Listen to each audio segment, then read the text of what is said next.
മറ്റൊരു വാർത്തയിലേക്ക്. കോട്ടയം ഞീഴൂരിൽ വയോധികനെ തോട്ടിൽ മരിച്ച നിലയിൽ കണ്ടെത്തി. കോഴ സ്വദേശി ഷാജിയാണ് മരിച്ചത്. സമീപത്തെ അഭയകേന്ദ്രത്തിലെ അന്തേവാസിയായ ഇയാളെ 2 ദിവസം മുൻപ് കാണാനില്ലെന്ന് പരാതി നൽകിയിരുന്നു.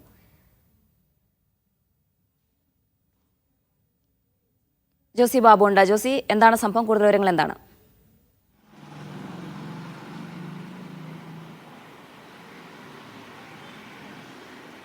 ജീന, ഇന്ന് രാവിലെയാണ് ഞീഴൂരിലെ ഈ ഒരുമ ചാരിറ്റബിൾ സൊസൈറ്റിയുടെ കീഴിലുള്ള അഭയകേന്ദ്രത്തിലെ അന്തേവാസിയെ തോട്ടിൽ മരിച്ച നിലയിൽ കണ്ടെത്തിയത്. കോഴ സ്വദേശി 60 വയസ്സുള്ള ഷാജിയാണ് മരിച്ചത്. 2 ദിവസമായി ഇയാളെ കാണാനില്ലെന്ന് കാണിച്ച് പരാതി നൽകിയിരുന്നു.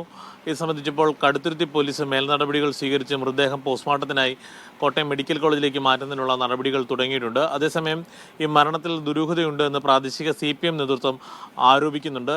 ഈ ഒരുമ ചാരിറ്റബിൾ സൊസൈറ്റി അവിടുത്തെ പ്രാദേശിക BJP നേതാവിൻ്റെ പേരിലുള്ള സൊസൈറ്റിയാണ്. ഈ 60 വയസ്സുള്ള ഷാജിയുടെ മരണവുമായി ബന്ധപ്പെട്ടുകൊണ്ട് ദുരൂഹതകളുണ്ട്. അക്കാര്യങ്ങൾ പൂർണ്ണമായും പോലീസ് പരിശോധിക്കണമെന്നുള്ള ആരോപണവും ഇപ്പോൾ CPMൻ്റെ ഭാഗത്തു നിന്നുമുണ്ട്. ഏതായാലും അസ്വാഭാവിക മരണത്തിനാണ് ഇപ്പോൾ കടുത്തുരുത്തി പോലീസ് കേസെടുത്തിരിക്കുന്നത്. മരണകാരണം വ്യക്തമാകണമെങ്കിൽ പോസ്റ്റ്മോർട്ടം നടപടികൾ പൂർത്തിയാകണമെന്നാണ് പോലീസ് പറയുന്നത്. ശരി, ജോസി ബാബുവാണ് വിവരങ്ങൾ നൽകിയത് കോട്ടയത്ത് നിന്ന്. മടങ്ങെത്താം ഇടവേളയ്ക്ക് ശേഷം.